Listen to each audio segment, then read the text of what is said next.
Adulting with Donnie, episode 114.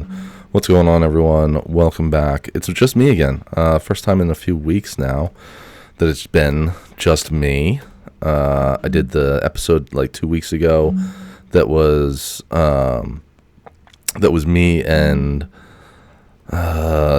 my mate Ro and Tom from. What the fuck is this noise? I keep hearing a noise. It's like a vibrating noise. I don't like it. I did that episode 2 weeks ago. That was just the three of us. And then last weekend, I missed an episode last weekend because I was at the cigar bar. If you missed it, so Shit Happens When You Party Naked. Jason from Shit Happens When You Party Naked had me and Stan from We Deliver on his show. You can only listen to that episode if you are a Patreon subscriber to Jason's show. So if you go to patreon.com and search for Team Almy, it's Team ALME. If you search for that and find it, it's $3.50 a month. So it's if you want to listen to that, and his entire back catalog is on that Patreon. So you can hear all of it there. You can hear all of our cigar bar episode last week there. I think that we were on the air for like 90 minutes. And then beyond that, we did another episode. We did an episode of We Deliver while we were there. So we ended Shit Happens When You Party Naked, and then we picked right back up with We Deliver, me and Stan having our first guest on, which was Jason. So that episode is not on the feed yet for We Deliver because Jason hasn't sent me the file. But once he sends that to me, then I'll get it loaded to the feed, and you guys can listen to that there. It's like a shorter episode. It's like 30 or 45 minutes because basically the place was fucking closing down. Like, we were there forever. Stan got there at like 7 o'clock. Ro and I got there at like 7:15, 7:30. And but Jason's the one coming with all of the recording equipment, he's got the mixer, he's got the computer, he's got the microphones, the headphones, he's got all the stuff that's important to record a podcast. So yes, Joe, my one of my number one fans, Joe McKinley, always checking in, my buddy from the bridge. Yes, dude, I'm back. Yes, I am solo, like I just said. 3 weeks it's been since I did a solo episode. But yeah, so we get there, and then Jason doesn't show up until 9 o'clock, which is, it's kind of my fault. I'll take the blame on it. I think that because here's the thing, I kind of double booked, right? So Stan messages me on like Tuesday or Wednesday and says, "Hey, do you want to do an episode of We Deliver this weekend?" And I said, "Yeah, sure." I said, "How about Saturday night?" I told him that I was going to be out of work at 4. He could show up at my place at like 5 o'clock, and we would record the episode once, whenever he could get here after 5 o'clock. And he said yes. And like the next night, Jason texted me and he's like, "Hey, we're still on for a cigar bar episode on Saturday night, right?" And I was like, "Motherfucker." So I said, "Hold on 1 second." And then I created a group message between me, him, and Stan. And I said, "Look, guys, I double booked doing a podcast with me and Stan on Saturday, and then a podcast with Jason on Saturday." I said, "How about the three of us just do 2 podcasts together? The three of us will meet up, we'll do an episode of Shit Happens, and we'll do an episode of We Deliver, and we'll do it all at the cigar bar," right? So they were in for it, and I think that I initially said like 7 o'clock. And then Jason said, like, it'd be better if I could go, like, later, like 8:30. And then he, I think he said 9 o'clock. Like, he wanted to get there later so that he had more time at home with his wife and kid to help put the kid to sleep and, help out at the end. I understand how that shit goes, so. But the last, I completely forgot that he said that, and so I was still fixed on 7:30. And Ro invited everyone that she knew, I think. Maybe not everyone, but there was like 20 people there. And we were all there, they're all there. They all showed up at like 7:30. Everyone's there at like 7:30. And we ended up just hanging out until about 8:30, 8:45 when Jason showed up. took us until 9:30 to get all the equipment set up and get going. And luckily the place was open until midnight, because if they closed at 10, then we'd been fucked. But overall, it was fun. I think that me and Jason are 3 for 3 with people interrupting the show while we're trying to do a podcast. To make it even worse, it was another group of podcasters who saw us recording a podcast and then came over to interrupt the podcast while it's going. So if you didn't catch it, it was like last September, Jason and I did a podcast together at the cigar bar. It was me, Jason, and then Ro was kind of just sitting on another seat. And middle of the show, this woman comes wandering over. She was fucking hammered, I think. She comes wandering over, and she's like, "What are you guys doing?" And kind of an older lady. Hi, Jason. Jason from Mixed Media Podcast. Or maybe it's Mixed Media Forest. It's one of those. It's either Mixed Media Forest or Mixed Media Podcast. Or maybe it's Mixed Media Forest Podcast. But either way, hi, Jason. So this woman comes wandering over, and Ro, comes to the rescue. And the first time that Jason and I did a podcast together, I think it was the same thing. Maybe not quite during recording. I think that we hit pause real quick. We both went to the bathroom, got another drink, and then came back. And then in the middle of that pause, someone started talking to us. But then this woman just starts talking to us, and I think one of us said something kind of like derogatory, or I don't know if that's the right word, maybe grotesque, I don't know. But then she was like, "Oh my God," she looked at Ro and she's like, "Are you okay with them talking like this?" And then Ro kind of took her away and went over to the bar with her and was like, "Why don't you come with me? Why don't you come over here?" So, and then this time we're doing the podcast, and I see this girl come out of fucking nowhere. Like, it was actually, I wish that I could have caught the whole thing on video, because Ro was really quite incredible with it, because this woman just, like, I see her coming from across the room, because she literally came from across the room, and she's making a beeline towards us, and Ro kind of like within 10 feet of getting to us, she was coming to us to start talking to us while we're recording a podcast. And Ro kind of caught her out of the corner of her eye somehow and stood up and intercepted her and started talking to her. And then Ro pulled out some business cards, and Jason gave away some stickers to her. And we found out later that they host a podcast. Like, there was a whole group of them. There was like 10 or 12 of them. And we found out later that they host a podcast. And, I gave them my business card, during a break in recording, I talked to them for like 10 seconds. And I was like, "Look, okay," because they were trying to tell me about their podcast, and I was all but trying to say I don't care. And they, Rochelle says, "You guys are freak magnets." Yeah, we are. Love you back, baby. And I'm not even gonna give them the dignity of giving their name out on the show, because because I'm trying to get back to recording, right? I'm trying to sit back down. Like, I told this guy at least five times. I was like, "Yeah, we got another show to record right now. Okay, we got to get back to it," because now it's like 10:15 at night. It's getting late. Like, I've had some drinks, and I want to get back to sitting down and having some more drinks with my friends. And I don't want to talk to you about, because I got shit to do. I'm not sitting here. It'd be one thing if we were done recording for the night, and you knew that we were done recording, but you knew that we had another show to record because I told you 5 fucking times. But anyways, I gave the guy my card, and I was like, "Look, okay, here's my card. It's got my email on it.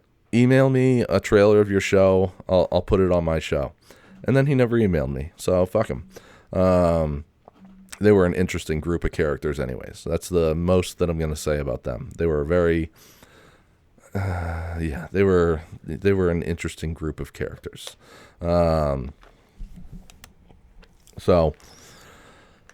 So there was that, but overall, the cigar bar episode was a lot of fun. As always, it's always a lot of fun. With the nice weather coming, I think that me and Jason are probably going to do a couple more cigar episodes, just not at the cigar bar. I think that he mentioned doing them in his backyard or something like that, and Ro has offered me up her backyard to do a couple of podcasts there. Like, anytime that I want, we can, I can have friends over or whatever. So. over to her place. So her place actually has a really, really nice backyard. My place here, not such a nice backyard. Could be nice. But I think there's just so much goddamn work. Like if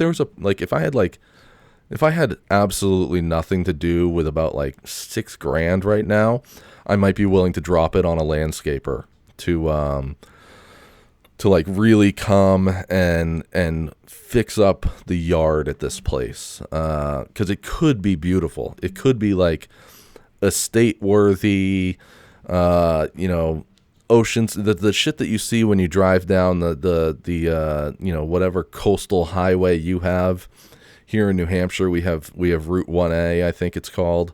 And that goes through like Hampton Beach and Rye and Newcastle and a couple other beautiful towns, Northampton and wherever else.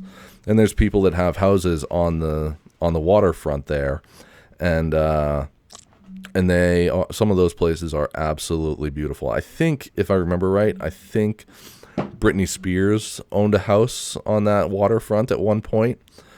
Now she doesn't, because she's not allowed to spend her own money, which is a fucking insane story. I played a podcast trailer on here a long time ago for a podcast called What Really Happened. And there's an episode of that talks about Britney Spears and her tribulations that she's been through in adulthood. And I would very much recommend going to listen to that. I think it's about 45 minutes or so. And it's incredible because this girl, she becomes super famous at 15, 16 years old, maybe 17. And she, then she, like most of those kids that become super famous and aren't ready for that exposure, she gets into drugs and alcohol and, gets married one night in Vegas, and I think she got pregnant at one point. Yeah, she got pregnant at one point, and just all the things that you expect to see. But now she's got like a residency in Las Vegas, or at least the last that I knew. So this is a few years ago.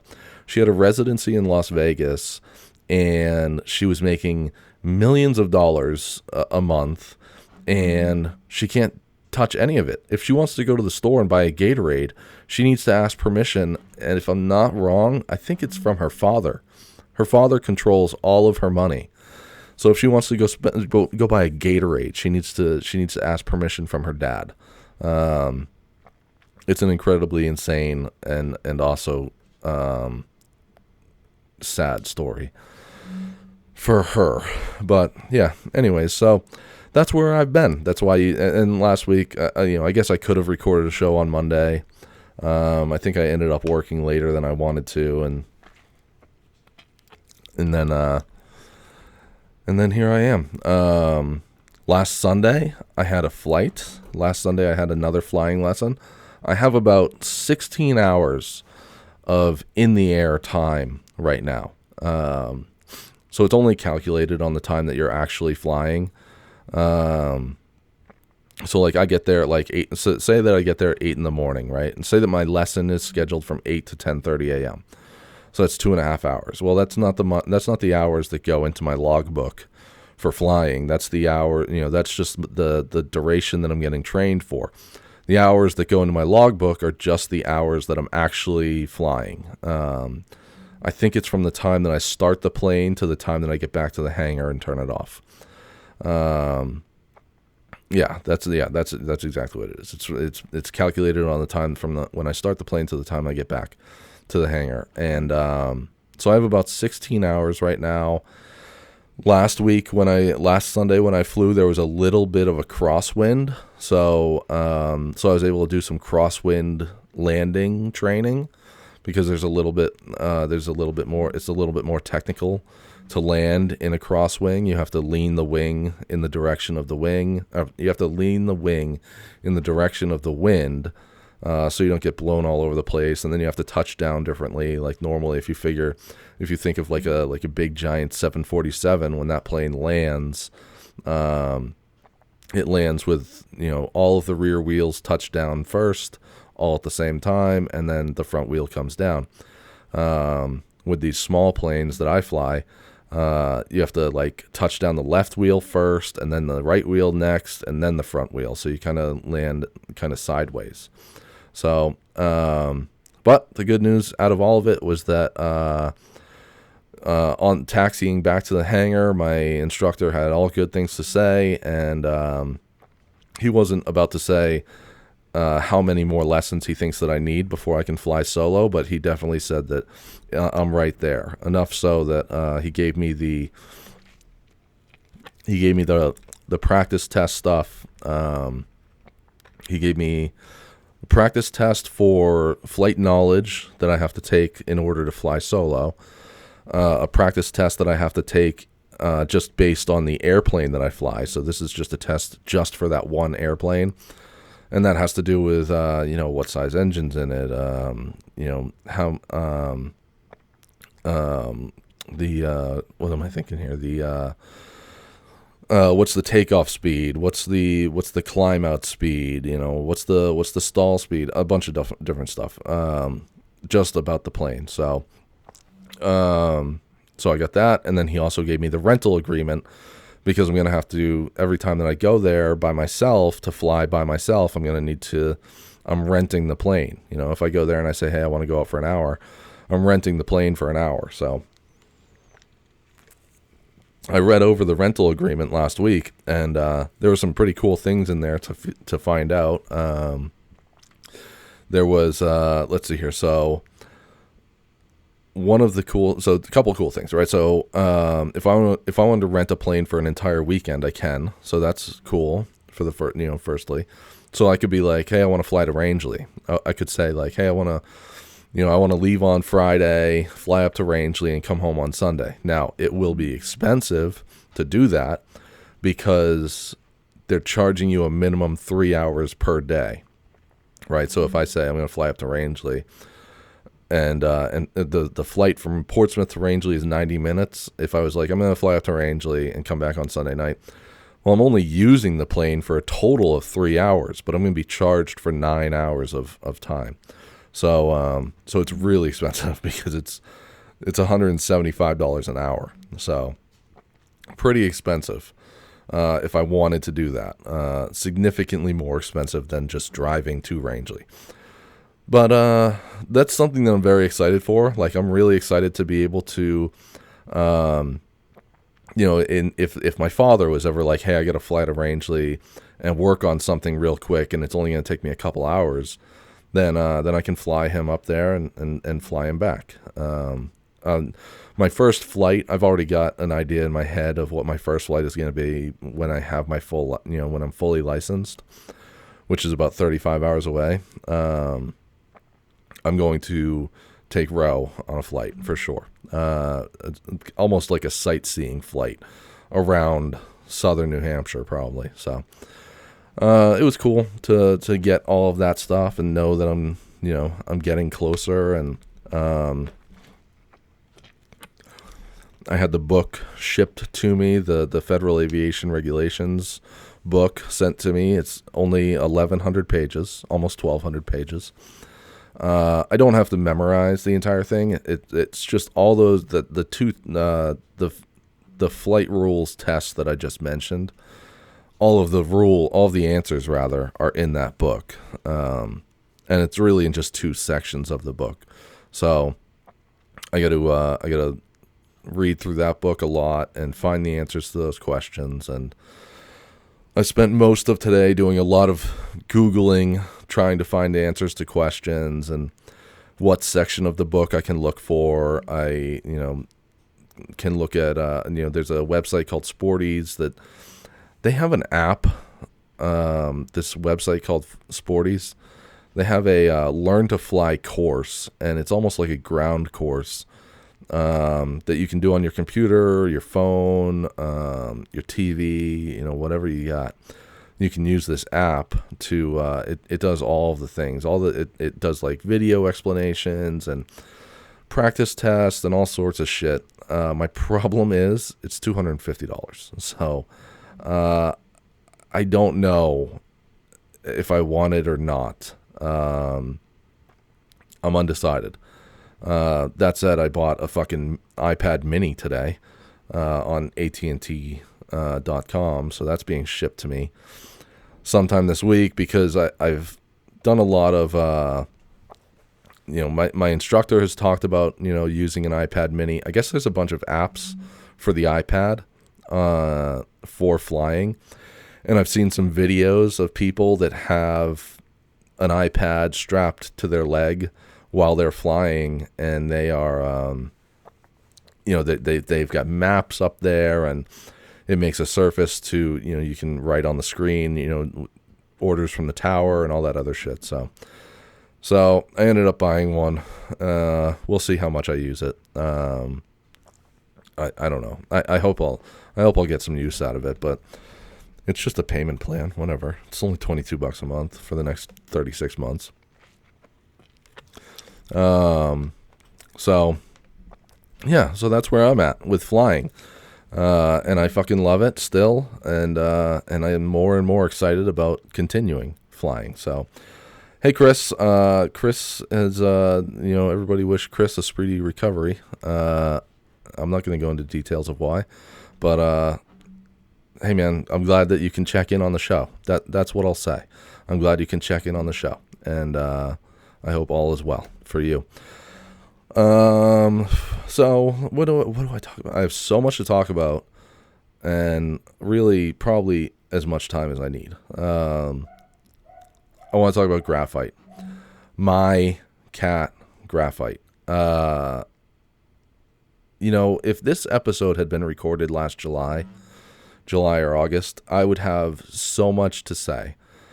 There's a lot that I'd want to go off on. There's a lot of, I would have been doing a lot of yelling, and there would have been a lot of anger.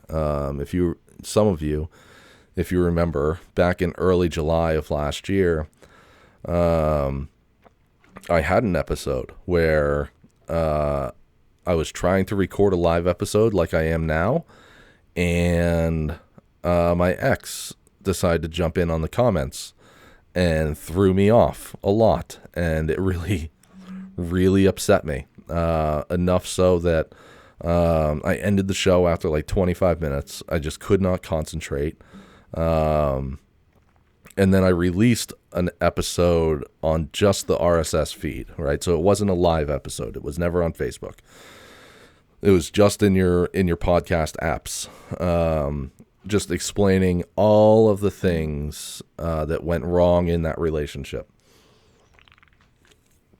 and why I felt like I needed to end it. So if we were still at that point, then I'd be going off right now. But here's the down and dirty of it, right? So when I moved out of my old place, I took everything that was mine. In fact, I probably left behind a lot of things that were mine. But I took everything that was really, really important to me, right? So I took my gun safe. I took the guns that were mine. I took my computer, my bed. I left behind stuff that was mutual. Like when we moved into that apartment, my father bought me a microwave. He bought me a big fucking refrigerator. He bought a toaster, a few other things, right? When I left, I took the things that I was like, these are mine. These things are 100% mine, and there's no question. And the most important of those things was Graphite, my cat. So back in 2012, I had always wanted a Maine Coon. I love big cats. Going back even further than 2012, in 2009, I went to a friend's house. I'd never heard of a Maine Coon cat. I went to a friend's house in 2009, and he had a Maine Coon cat, and I was like, "Oh my God, look at the size of this motherfucker!" And I asked what kind of cat it was, and he said it's a Maine Coon cat. And ever since, I had wanted one, right? So in 2012, I found myself with some money and in a position in life where I felt like I could adopt a cat and take care of it and afford it and all that other shit, right? So I did. I found a breeder on Craigslist. It was fairly simple to find a breeder at the time. I've searched since then looking for one, but I can't find them anymore. But I found a breeder online, and I picked up Graphite. Let me check my microphone real quick. Okay, my microphone is good. I think my gain was way up.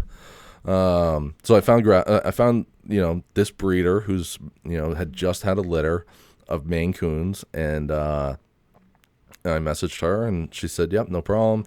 It's like a $50 deposit, I think it was, and pay the rest on the day of pickup." And I communicated with her over the next, because he was just a kitten, so I couldn't take possession of him until he'd been like 8 weeks old. So I said, all right. Over the course of the 8 weeks, I got I emailed her a couple times looking for progress pictures. How's he looking? How's he doing? She sent me emails about like what he's being fed, all that type of shit, right? So then I pick him up, and I vividly remember in July 2012, her and I were out to dinner one night, and I had been talking on Facebook like, oh, I can't wait to pick up my cat. Oh, I can't wait until I have my new cat. I can't wait until Graphite is home with me. That type of shit. Very singular. And she got pissed because I was saying me, my cat, that type of stuff. And I was like, because it is my cat. I'm adopting the cat. I'm picking him up. All this stuff. And she said, there's no harm in calling it our cat. I would never try and take him from you. I just want him to be called. I just want you to call him our cat, whatever. So I said, all right. So I started referring to him like that, right? Just to keep her happy and off my ass. But she explicitly said a bunch of times, I would never try to take him from you. Well, it didn't take long. Within about a year of adopting Graphite, she's saying like, oh, if we ever break up, I'm keeping him. And I told her all the time, you're not keeping him. And I was just upstairs telling my sister, like, we broke up last June, and it's not like one thing happened and we suddenly broke up. Like, it had been coming for a long time. It had been coming since like probably 2015. Just the constant, I shouldn't say constant. That's probably unfair to say constant. But every 3 or 4 months, just these fights that were like, this is the end. This is the end of it. So in August of last year, I move out and I took my cat, right? So it only took about 2 weeks before one night I was at Gun Shop Guys, and my sister messaged me and she says, hey, the sheriff's department was just here to serve you with something. And I said, well, it's either got to be Katie or it's my ex-wife, something about the kids, going back to court for the kids. But that wouldn't have made sense because there was nothing, me and my ex-wife, we don't communicate a lot. But certainly if there was something that she wanted to, go to court for, with the exception of an increase in child support,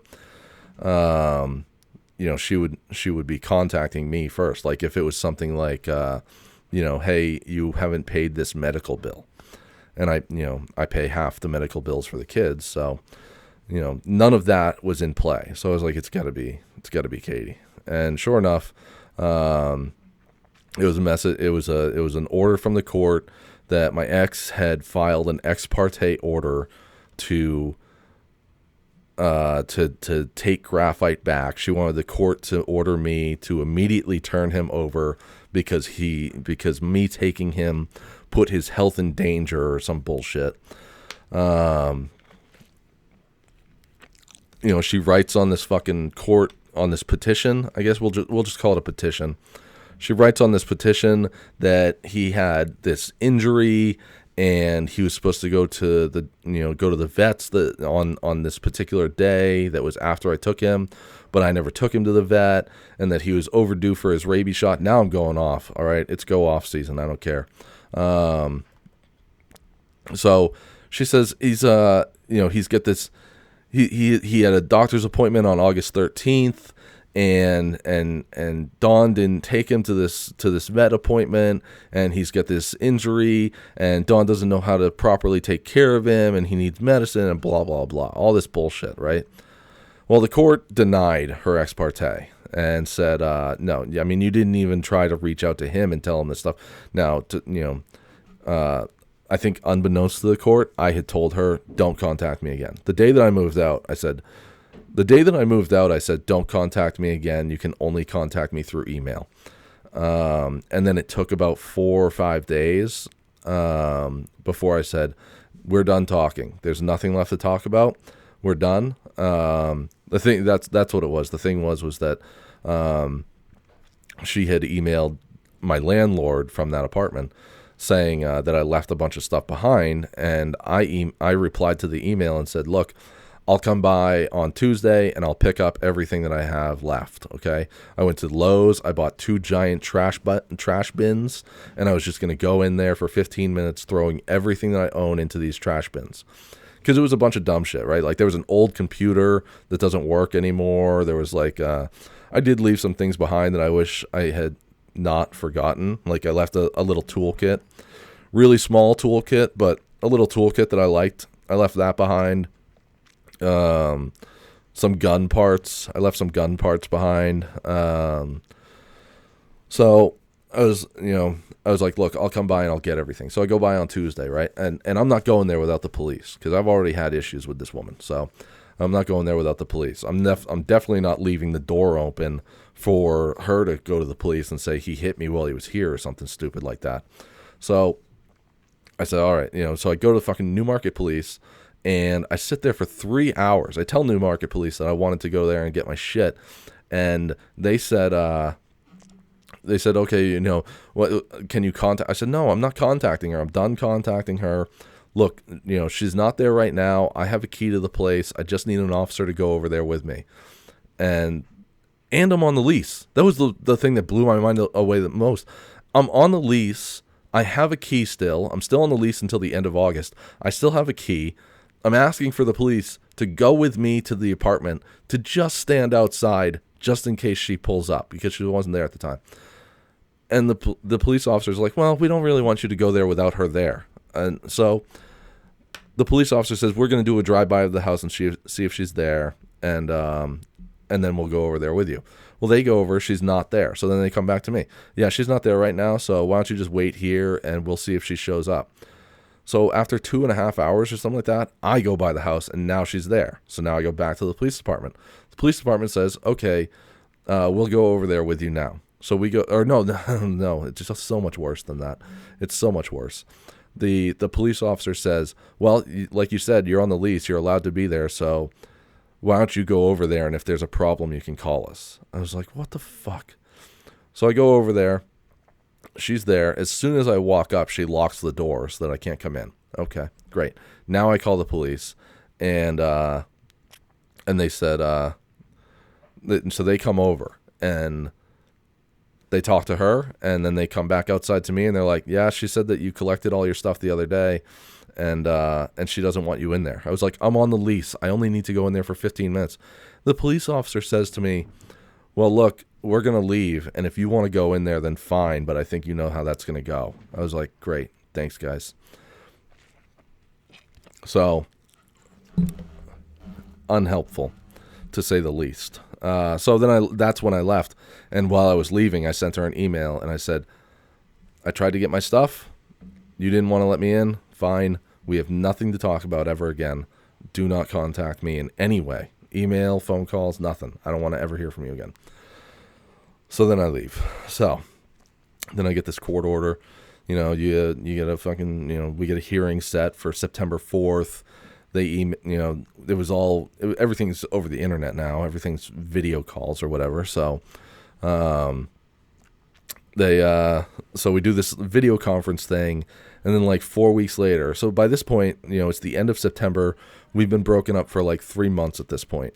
And the answer from the court basically said that I had a marginally stronger claim towards graphite, towards being the owner of graphite. So and they said we'll schedule a final hearing for early January. So I said, all right. I think if I were guessing, because the end of this answer said, the court encourages the two parties to resolve this by themselves. So if I had to guess, I would think that the court was probably saying like, look, this is just, two people who broke up. They just broke up. It's the first time they've broken up. They're probably going to end up back together, and whatever, this is going to go away. And that's not the case. That was never the case. I woke up one morning and she's yelling at me and she tells me that she changed her status on Facebook to single. I was like, cool, I'm done. I'm out. That was the end of it for me. I didn't need a second chance at all. So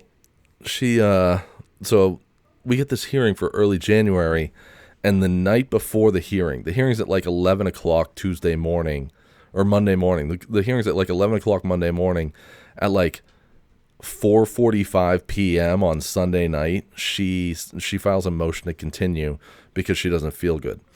So the court grants the motion because the court's busy anyways. They're looking for any reason to continue anything they can.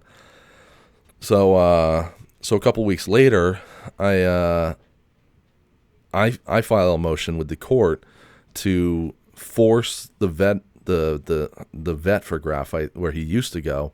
I file a motion to the court to compel this vet to release his records to me because they were under his vet records were under her name, because we had an agreement that I would cover rent and cable and all this other shit for every month, and she would take care of the cats. So the vet, it's under her name, so they won't release my cat's fucking information to me. So the court grants my motion to get his records released. And in the motion, or once I get these records from the vet, he never had a fucking appointment in August, like she said that he did. He was way overdue for his rabies. She said that she needed to get him back so that she could take him to get his rabies shot. He was like 2 years overdue for his rabies shot. So, there was some cool stuff like that to find in these vet records, and which is probably the reason that she didn't want them released. So then we had a final hearing on February 22nd, just about 6 weeks ago now. And this past week, I got the final decision from the court that Graphite is mine.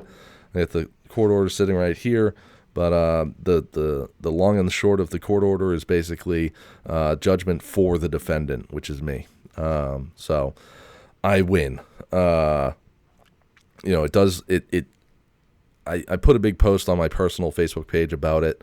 The biggest thing that I think anyone should know is keep any records that you have. This probably could have been tied up last September if I'd had the original adoption and my original bank record for buying him. But all I really had, well, I shouldn't say all I had, but I had a few things going in my favor. But what they mention as the biggest thing in the decision is that I have all of the emails between me and the breeder. Her email's never mentioned in these emails. She's never mentioned in these emails. So that's one of the biggest things is keep all of your records. So Graphite is mine now. He was adorable. That I don't know. I thought to myself, if only this cat knew. Hold on a second. If only this cat knew all of the stress that has been made over him for the last 8 months. But then I got here that night to my place where he was. I got here that night and I laid down on the bed, and he's fucking laying with me on the bed the whole night. Like I probably, I laid there and watched a movie or something, and he's laying there with me the whole time, cuddled right up against me. And then Ro walks in, and I wish I could have caught it on video. It was pretty awesome. Ro walks in. As soon as she opens the door, he perks up, and then he jumps over the bed, and in 2 leaps, like practically jumped into her arms. Like he jumped over a pillow to the edge of the bed, from one end of the bed to the other, and then jumped off of the bed right to her. Excited to see her, and I mean, it was just a cool moment. It was just a really great thing to get that news that day. I got the email at like 8:15 in the morning, and I saw the from courts.no reply or something like that. And I didn't tell Ro that I got the email. I just said I just said, hey, can I meet you in 20 minutes? And she said, yep. And I went over there, and she came outside of her work, and I said, look, I want to read the entire thing. Or I think I said I got an email, and she put that together pretty quick of what it was. I was like, look, I want to read the entire thing, okay? But she had already said she just wants to scroll to the end and see where the decision is. I said, I want to read the entire thing, okay, from start to finish. Do you want me to forward it to you and you can just scroll to the end, or do you want to read it with me together? And she was like, we'll read it together. And I was like, okay, fine. And I opened it up, and as soon as I opened it up, she's like, scroll to the end. I was like, I just said I'm not scrolling to the end. She was like, okay, forward it to me. So I forwarded it to her, and she said, hold on, don't start reading yet. Let me read ahead first. And so she scrolls to the end, and she said, okay, we can start reading it. So we both start reading at the same time, and she goes, okay, all right. And then she just kind of stepped off to the side, and I keep reading, and now I'm a little nervous because of the way that she said that.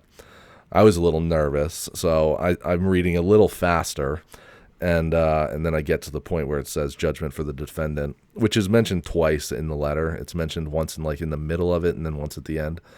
And I got to the one in the middle, and thank you, Kristen, Rochelle, Jason, love it. That was a hard fight to get your kitty back. Glad it panned out. Yep, congratulations on getting Graphite home. Yeah, thank you, everyone. It was a long road to get here. But as soon as I looked up with a smile, and Ro was in uniform, right? She's a police officer, as everyone fucking knows. She's in uniform. Like, we try to limit our public displays of affection when she's in uniform. And I looked up and smiled, and she jumped into me. I mean, like, wrapped her legs around me, jumped up, giving me just the biggest hug, probably one of the biggest hugs that we've ever had. So we were both very, very, very, very excited to read that email and see that. And it was just, it was just a real huge weight lifted to have that be over and not have to worry about that anymore. And it's a long road, but we finally made it. So hopefully there's no other surprises coming, but I think that we have shown that we can make it through all of them just fine. Jason said, "You're making me happy cry." Yeah, dude. If you think that you're happy crying, you should have seen us that day. We were both. Me and Ro were very, very, very excited. Just a crashing of everything that had been building up for months to get to this point. So anything that comes from here on, it's like, whatever. Yeah, I mean, we can, I don't think that my ex will be coming back for anything. I wouldn't be surprised if she creates a fake email, fake Facebook, Instagram here and there to try and follow us and see what we're up to. Wouldn't surprise me at all. Wouldn't surprise me if at some point she's trying to reach out and see if my old bad habits still exist of having bad boundaries. But I can assure you those things are different. My life is completely different with Ro, and and now we have our happy little family. It's me and Ro and Graphite and Renna, and Renna is Ro's cat, and she's a little firecracker. She's about 16 years old, and she's a funny cat. She's a funny cat, I'll say that much. So there, that's the Graphite stuff. Moving on, I wanted to talk about a bunch of other stuff too. I have so much shit to talk about. This show's already been going for 45 minutes, and I have so much shit to talk about. So I guess let's do some advertising. Let's do some advertising 45 minutes into the show. Let's talk about adamandeve.com. It's adameve.com. Or you can just Google Adam Eve. Let's see what they got going on here. There's back-ordered stuff on Adam and Eve. That's good. That's good for them. That means that that people are probably going there and shopping using my codes, hopefully. What are we going to look at today? Let's look at bondage. No, I don't know. Do I want to look at bondage? I don't fucking know. I talked about that on my last solo episode where I was like, I don't understand all of the bondage stuff. I just can't get into it. Let's look at men's sex toys. How about that? Let's look at penis pumps. All right, that's what we're going to look at today. Penis pumps. Max Results pump. I wonder. I love how I just went from talking about this whole happy, sad story of graphite, and now I'm going to talk about penis pumps. I have to imagine that most of the men in porn are probably using penis pumps of some sort. I have to, right? I mean, I don't know how much porn you guys watch. I don't watch as much as I used to, but I know that of the things that I've seen, I'm like, that's so unrealistic. Like, it's like, maybe, I don't know, is it just good camera angles? I don't know. But if you're in the market for a penis pump, their best seller is the Max Results pump on Adam Eve. And you can go there, and it's $35. And let's see here. If you add in offer code adulting, that will get you that penis pump for, let's see here. What are we down to? Free shipping. Okay, so this is something that won't get you the 50% off any one item, because there's a few of those on this website. I'm not sure what qualifies as being not getting the discount, but you still get the free shipping and you get the gift package, the romance kit, the DVD on demand 6-pack kit. So yeah, go to adameve.com, use offer code adulting, 50% off most items, and free shipping on everything, and you get a little care package with it. So that's that. And then reppsports.com. This is actually, I'm going to integrate two things in one topic and one advertisement. reppsports.com is a website that sells workout stuff, whey protein, some sort of focus proteins, sleep enhancers, those stacker things, the things to help you, just shit to help you work out. What's that? Pre-workout is what that's called. All that type of stuff. reppsports.com. You can use offer code adulting, get 15% off your entire order. Now, I have started working out, kind of, again, although this time with much more success than previously.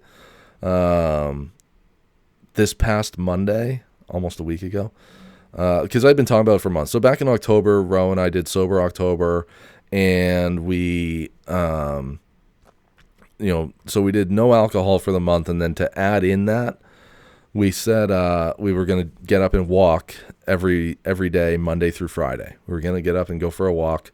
Didn't really matter how long it was. That's just what we were going to do. So, and we did that throughout the entire month of October. And then, mingled in with that, I think I said I wanted to do at least 4 flight lessons. I think I did 3 in the month of October. So anyways, the month of October was a big success. So, but then from November, December, January, February, we kept saying like, oh, I want to get back into that, but it was fucking cold. Like, we tried to carry over the walking into November, but it was just immediately like the temperature dropped and it was fucking cold in the morning and we didn't want to. So, so I had said in February, I want to start doing this again in the first Monday in April. We're going to start walking again. So, so that's what we did, except that I said, I want to run too. I want to do some jogging too. So I downloaded a very popular app called C2 10K. It's an interval trainer to help you get to being able to do a 10K run. I've used C2 5K before. Obviously, it's to help you train for a 5K run. I've used that before with success. So So we started doing that this past Monday. It's fairly easy to start, anyways. The first week is all weeks. Every week is a 5-minute warm up and a 5-minute cool down, right? So the first week though is a 5-minute warm up, and then you jog for 1 minute and walk for 90 seconds, right? And then there's eight sections of running, right? So jog for a minute, walk for 90 seconds, jog for a minute, walk for 90 seconds, so on until you've done 8 jogs in total. So we did that this past week, and we'll start back up tomorrow, and it goes up tomorrow. I think tomorrow it's like jog for 90 seconds, walk for 2 minutes, and then by the end, like, I shouldn't say by the end, like around week 5, I think it is, right around week 5, it's like, 5-minute warm up, then a 25-minute jog, and then a 5-minute cool down. So we had, we're having a lot of fun with that. I talked about it on my last episode with me and Tom and Ro, where I'd gone to a running store called Runner's Alley in Portsmouth, and they fitted me for my gait, so that I could get a pair of running shoes that's actually going to work best for me to run in. So, personally, I didn't really notice any sort of difference. The major problem was that, like 2 days before, I switched out my working shoes because the shoes that I was wearing, I had practically worn right down to the point of me just walking barefoot all day. So we started running again, and what we do is we do this whole like interval run Monday, Wednesday, Friday, and then Tuesday. This past week on Tuesday and Thursday, we got up and we just walked. And I'll be honest, fucking Tuesday morning and Thursday morning, like, if Ro was, even on Monday morning, if Ro was like, I don't want to today, I want to stay in bed, I'd been like, okay, I'm done. Okay, I'm good. We can do that. Like, it won't take much to keep me in bed. For me, it doesn't take much to keep me in bed. She, on the other hand, is like, all right, come on, let's go. It's time to get up. She's incredible at that. So we got up those 3 days and did our little run and whatever. And tomorrow we'll start back up on week 2. I don't really have any like desires to go do an actual like formal 10K. I just like getting up and getting active in the morning. The only problem is that by the end of the day, I'm fucking burnt. I'm tired by the end of the day. So I might have to go to REPP Sports and use my offer code adulting to get 15% off an order of energy drinks or something like that, right? Because their energy drinks are all like 0 sugar. That was the other thing that happened this week. Last week was Easter, out and like me and Rose first Easter, and it was a lot of fun. I think we had a lot of fun with it. We made Easter baskets for each other. I wish I could show you mine that she gave me. You can kind of see it down in the corner off of my right shoulder. You can see that box there is all the stuff she gave me that I still have to go through and put away. But she gave me some very nice stuff. A ton of candy. I filled her Easter basket with a lot of candy, and I also got her a lower parts kit, let's see here. I got her a lower parts kit. I think it's a CMMG lower parts kit, a Magpul pistol grip,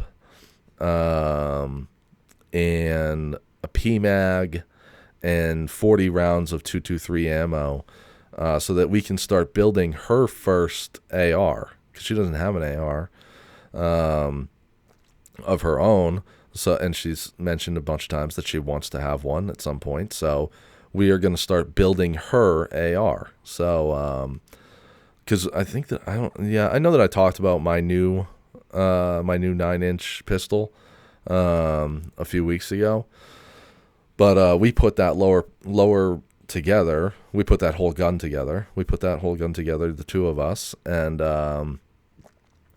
still haven't shot it. I'm hoping to this week. We'll see.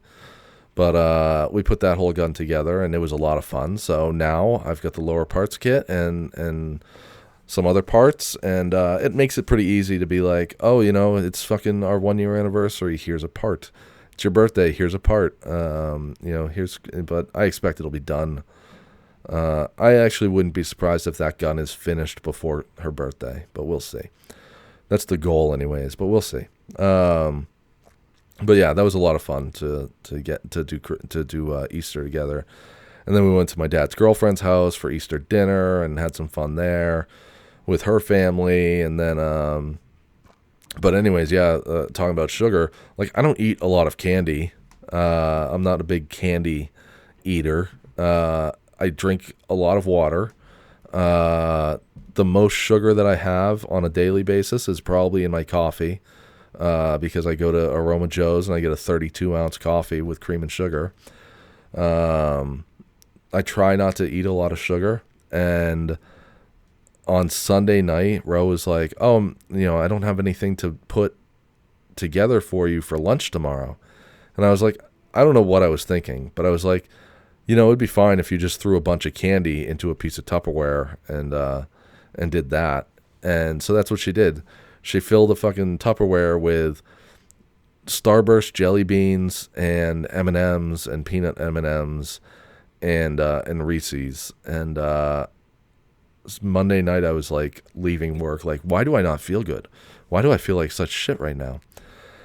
And it's probably because I ate a ton of fucking sugar. So yeah, so that's where that's at.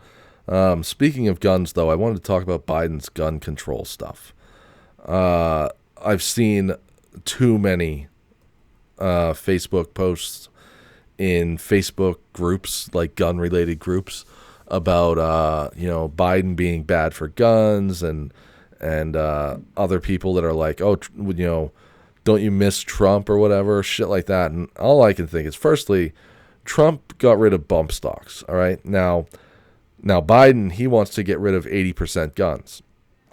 And here's my problem. I don't want the government getting involved in fucking anything that I do. I feel like they're involved in enough shit already just by taking taxes. I definitely don't want them telling me what I can and can't buy. 20 terrorists were very successful at killing 3,000 people with 4 airplanes. Not to get too much on that, but I don't need the government telling me what I can and can't buy. Trump banning the bump stock thing, I've talked about it many times. Like, I have no interest in owning a bump stock. I don't like them. I think they're stupid. I've never seen a YouTube video of one being like actually effective, like doing what it's claimed to do, which is fire on full auto. They always jam. Every video I've ever seen, they always jam. But I also don't want the government to tell me that I can't have it. I don't want the government to tell me that I can't have an accessory. And now Biden is talking about 80% lowers. So there's a couple websites where you can buy an 80% lower, like Brownells sells 80% lowers, Poly 80 sells 80% lowers, and you can buy like a Glock 19, and you can have it shipped directly to your house. Okay, not unusual. Ships directly to your house, and then you have to finish the gun. It's not a gun that's being shipped to your house that you can just pull out of the box and go in your backyard and fire. You have to finish it. It's not complete. It's 80% complete. It's 80% of the way there. But then you have to finish it. You have to do the clipping. You have to do some chiseling. I don't know if chiseling is the right word, but there's some shit you have to do to it. It's not complete. It's not a working firearm when you get it. They sell 80% lower receivers for AR-15s. Same thing. You still have to drill the holes on it. You still have to do shit to it to make it a working gun. And I've seen the pictures of people who've done their own 80% lowers, and it's not something that I would feel comfortable doing myself. That's for sure. I have no interest in owning an 80% firearm in any way, shape, or form. But that said, I don't want the government telling me I can't have it. I can go to Lowe's and build a gun out of the items that I can buy at Lowe's. I might not be able to build an AR-15, but I can build a shotgun out of what I can buy at Lowe's. I don't know. I feel like I feel fairly confident that I could make a shotgun at Lowe's that I would feel comfortable firing. Now, if it was, you take this, your neighborhood is under fire. Do you want the 9-inch AR pistol that I made last week, or do you want the gun that I made out of parts from Lowe's? I'm going to go with my 9-inch pistol all day, every day. But still, I just don't want people. I don't want the government telling me what I can and can't buy. So but also I don't know how successful Biden's going to be with any of this. I've heard some talk about executive orders on certain things. I think that he can probably get away with that on maybe the 80% thing, the same way that Trump got away with it with bump stocks. But if he were to say, I want to get rid of AR pistols, or I want to get rid of, I want an assault weapon ban. I know that he's mentioned that a few times. I think there's a few problems with that now. Part of that is in current in common use, the term common use. They would have a very hard time getting rid of so-called assault weapons, modern sporting rifles, AR-15, whatever you want to call it. They'd have a very hard time getting rid of those because of the common use. They couldn't get, it was pretty easy to ban, to do the NFA in 1986 over full auto machine guns because they weren't really in common use. Not a lot of people had them. But to get, or maybe not 1986 was the, it was called I think it was called the Firearms Owners Protection Act, and it really didn't protect anything. It added a bunch of shit. I don't know if it's actually called the FPA, but it was something. But there's like three major ones. There's the National Firearms Act in 1936. There's like the Gun Registration Act or something like that in the 60s. And then there's the Firearms Owners Protection Act, I think is what it was called. Yeah, that sounds right. Firearms Owner Protection Act in 1986, which that had a lot to do with you couldn't hold a business responsible for the act of another person. So, like, if I buy a Glock and I go out and do a mass shooting, the family can't then go sue Glock for making the gun. The same way that you can't go sue Chevy because a drunk driver killed someone driving a Chevy Tahoe or something like that. But I don't know. I don't have a lot of fear about it. I mean, it's kind of, it's status quo at this point. I mean, did any pro-gun person, did anyone in the pro-gun community think that in the first 6 months of a Biden presidency, you wouldn't hear something about gun control? I mean, I always said that Obama should have gotten a Lifetime Achievement Award for from the NFA or from the NRA for being the best gun salesman in history. Every time that the word gun left his mouth, sales went up. And I think right now they're on track to have 50 million NICS checks this year. NICS is the National Instant Check System, which is what every gun owner goes through when they buy a gun. Someone else on Facebook the other day commented on one of my posts saying, I can buy a gun. I can go to Arms List right now and get a gun private sale from one person and go and get it without a background check. And he's right. You can sell it person to person, but the responsibility still falls on this person to person. If I have a gun in my safe right now and I want to go sell it to a person in a parking lot, I can do that. But I'm probably going to have some heat, if not some legal measures, fall on me if that person is a felon and they're not allowed to have that gun.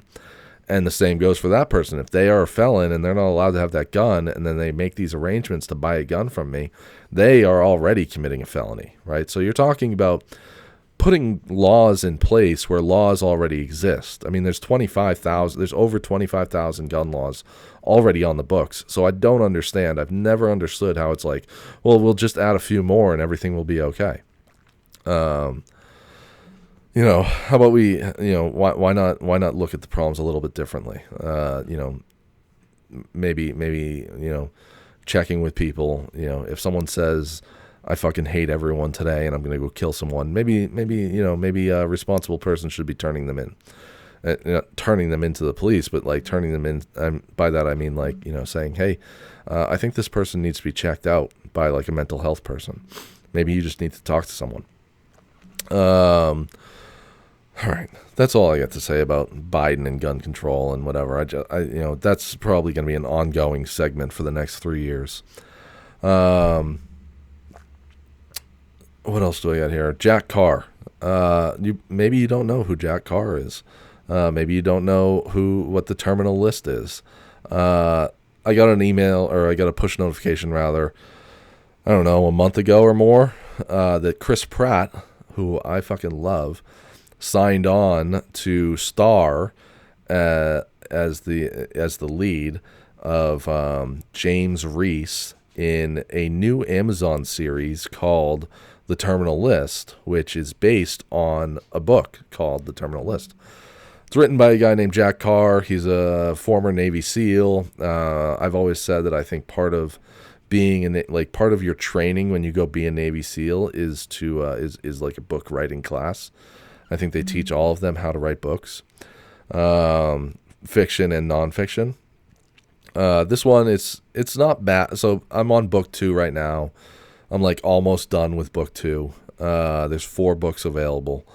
The first one is called The Terminal List, and Jack Carr is a retired Navy SEAL. I think I don't know if he's retired or he's just he's out of the military, but we'll go with retired Navy SEAL. And he wrote a book called The Terminal List, and basically I think the gist of it is that this Navy SEAL is on a mission. His entire team gets killed.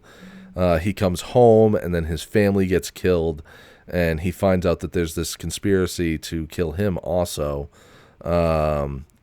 because of a government cover-up. Like the government's trying to cover its tracks. I liked it. There's a very obvious tie-in to certain members of current government. There's definitely a very obvious line that can be drawn between one character and Hillary Clinton. Another line can easily be drawn to probably Obama. Another line can easily be drawn to Bill Clinton. It's the best way to describe it. It's like John Wick meets Jack Ryan. That's probably the best way I could describe it. John Wick meets Jack Ryan. I'm looking forward to the show. I like the fact that I was able to start reading this book, and by read I mean listen to it on Audible. Start this book and have an image in my head of who some of the characters are. It's funny to me because in the first book he says, he gives like this big disclaimer, like the author gives this big disclaimer about, when you're in the special operations community and you get out, there's all these non-disclosure agreements you have to sign, and anything that you write, this part's true, that if you're in the special operations community and you have to, and you want to write a book or something, it all needs to be, fiction or nonfiction, it needs to be sent to Department of Defense, so that you're not accidentally in the book somewhere giving away tactics or locations or whatever else, right? So he gives this big disclaimer at the beginning of the book. This book was sent to DOD, and they redacted some things. So in the book, you'll hear some parts that are redacted. And then in book 1, it's like there might have been 2 sentences redacted, right?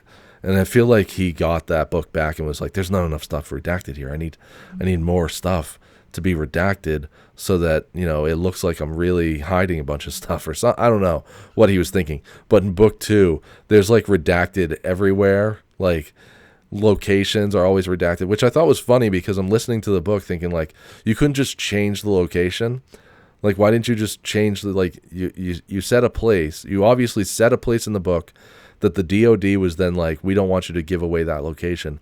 You couldn't make up another location. You couldn't figure out another way to get that through. You couldn't make up fucking any other location. You just, you had to have it the way it was, and it was acceptable for you to have it redacted in the book. But I digress. Whatever. That's not my thing. But either way, book 1 was really good. Book 2 is slow as fuck to get anywhere. Like, the book itself, I think, is like a 15-hour read, and the first 5 hours are like, okay, we could have done without most of this. We could have really shortened this to about 45 minutes. But either way, they're pretty good books so far. I'll continue listening to book 3 and 4. It's actually, no, the way that I meant to say that was it's John Wick meets Jack Ryan meets Jack Bauer from 24. If you remember the 24 TV series, it's a lot like that, very much like that. So they're good enough. I like it. I only have a couple more things to go on here, a couple more things to talk about. I got a new route in the post office. If any of my friends that work downtown Portsmouth, or that work at businesses downtown Portsmouth, are not seeing me anymore, it's because I got a new route in Portsmouth. I'd no longer bounce around the city. That's been my job for the last 3 fucking years. A year before this show started is when I started this job with the post office. I would cover the day off for 5 different people, so I'd be bouncing around to different parts of the city all week long. And for the last, back in October all the way until early March, the guy that does the downtown route, he was out sick for that amount of time, for like 4 or 5 months, and I did the route every day for that 4 or 5 months, and I loved it. But with COVID and just a lot of fucking dumb shit, just a lot of bullshit, I just got overwhelmed with it. I got really tired of the bouncing around. I got really tired of coming into work and being told, hey, you're not on that route today. Now you're on this route instead. I got tired of waking up in the morning and thinking, okay, where am I today? So a route opened up in the city that's over by the airbase, does all of the airbase, happens to deliver to my school for flying. Does all the businesses on the airbase, and does one tiny little community called Gosling Meadows. So that route opened up, and I said, fuck it, I'm going to bid it. So I bid that. It's $1 less an hour to do that, but I get $1 raise at the end of this year, so, I'll make up for it then. But it's cool to now have a standard route. I'm doing the same thing every day. I don't fucking have to worry about where I am. For the most part, I'm not dealing with anyone that has any bullshit with COVID. Almost all of the people that I deal with on this route, on this new route, are like, yep, whatever. It's another day. We don't care. So I'm very excited for that. And then the last thing that I want to talk about was I cooked the other night for Ro. She said, what do you want to do for dinner tomorrow night? I said, I think I want to get on the grill. It's going to be a nice night. Why don't I start the grill up? I'll go to the grocery store and buy some stuff to grill up. And so that's what I did. And I went and spent a lot of money. I bought like 4 pounds of marinated steak tip. I bought asparagus to cook on the grill. I bought skewered shrimp. I bought... she had already bought hot dogs. I bought bacon wrapped scallops, and I bought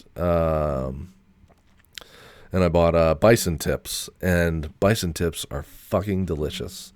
I've only had them a few times before. These ones that I cooked the other night were cooked damn near perfectly. They came out really good. So I'm a big fan of bison tips. They're expensive though. They're like $15 a pound.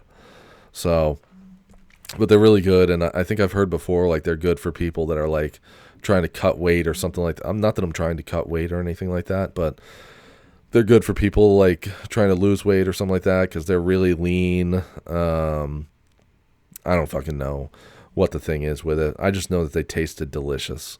So there was that. And then the scallops, they were bacon wrapped scallops, and I cooked them in the oven, and Ro took them out for me.